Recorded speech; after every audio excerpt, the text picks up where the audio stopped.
Staff selection commission অর্থাৎ এসএসসির তরফ থেকে আরও একটি নতুন জব ভ্যাকেন্সি আপলোড করা হয়েছে। তো কী সেই নতুন জব ভ্যাকেন্সি, সেই নিয়ে আজকের ভিডিওটিতে বিস্তারিত জানবো।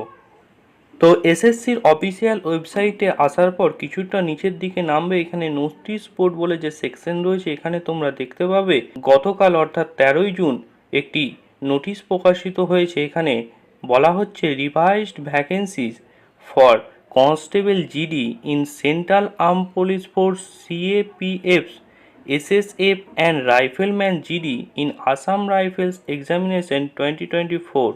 অর্থাৎ তোমাদের শুরুতে যে ভ্যাকেন্সি রাখা হয়েছিল এসএসসি জিডির 26,146টি, সেটি এই রিভাইজ নোটিশের মাধ্যমে সেই ভ্যাকেন্সিটি বাড়ানো হয়েছে। তো কতটা বাড়ানো হয়েছে সেটাই আজকের ভিডিওটিতে দেখব।